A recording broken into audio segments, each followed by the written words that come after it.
Useless girl, never the bright one. The fork in his hand hovered mid-air as if the insult hadn't been enough. He wanted the words to sink in, twist.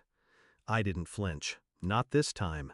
I simply pressed my thumb against the edge of my car keys, feeling the cold metal bite into my skin. The only thing stopping me from speaking was the knowledge that in less than 12 hours, his perfect world would collapse, and I'd be the one pulling the thread. I used to believe him. When I was 7, I thought if I studied harder, ran faster, smiled wider, maybe he'd notice me. But my brother, Daniel, was the golden one. Sharp jaw, perfect grades, the son my father paraded like a trophy. I was tolerated. Still, I stayed. I worked for the family business after college. I built the infrastructure that kept it alive. When Daniel racked up debts from gambling and botched investments, I quietly cleaned the mess. I thought loyalty would be enough to buy me a place in his heart. It wasn't. The betrayal didn't arrive as a thunderclap. It crept in, quiet and deliberate. A memo I wasn't copied on. Board meetings moved without notice. I told myself it was an oversight, until the shareholder packet landed on my desk. Daniel's name, CEO. Mine? Erased. My signature was missing from the final approval. Someone had forged it. And my father's name was there, right next to Daniel's, in black ink. The air left my lungs. Not because I'd lost the title. I'd lost the years I'd given them. The nights I stayed in the office while my friends lived their lives. The vacations I never took. The silence I swallowed. I didn't cry. I calculated.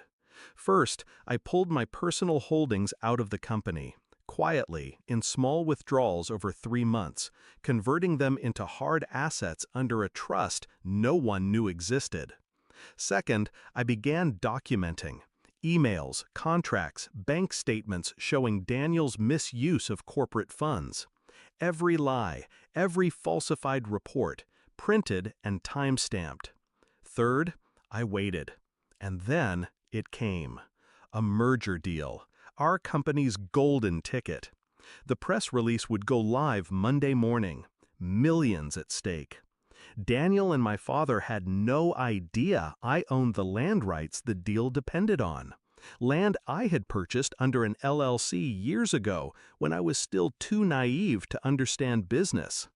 Tonight was my last family dinner. I watched them laugh over wine, Daniel's new Rolex flashing under the chandelier. My father toasted to the future.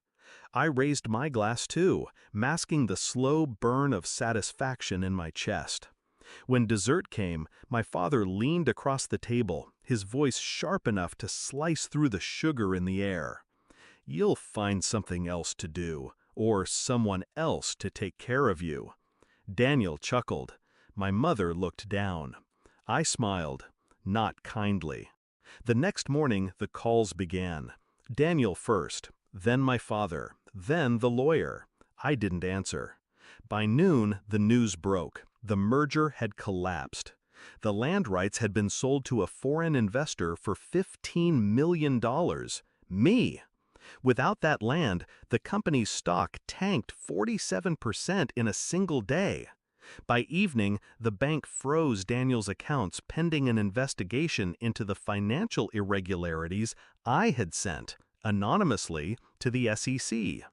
By night, my father's name was trending online, not for the empire he'd built, but for the corruption he'd buried. They showed up at my door 2 days later. Daniel's face was pale, his suit wrinkled. My father looked smaller somehow. "You've ruined us," he said. No rage this time, just disbelief. I stepped aside, letting them see the open box on the table. Documents, photographs, proof of every betrayal they'd dealt me. The box wasn't for them. It was for the press, already scheduled for pickup in an hour. "I didn't ruin you," I said. "You handed me the match." Daniel tried to speak. I stopped him with a look. I spent years holding this family together. You mistook my silence for weakness. You mistook my loyalty for permission. My father's jaw tightened. You're no daughter of mine. I smiled. Finally, something we agree on. I watched them leave. No slammed doors, no screaming. Just the sound of shoes on the gravel drive, each step carrying them farther from the life they once controlled. When they were gone, I walked to the window. The city lights stretched out before me, glittering like the future I had carved for myself. Alone, unbound. For years, I'd chased their approval like oxygen. Now, I breathed just fine without it. They will rebuild, maybe, or maybe not. But they will remember the day their golden child wore bronze, and the useless girl walked away with the crown. And I will never let them forget who put it there.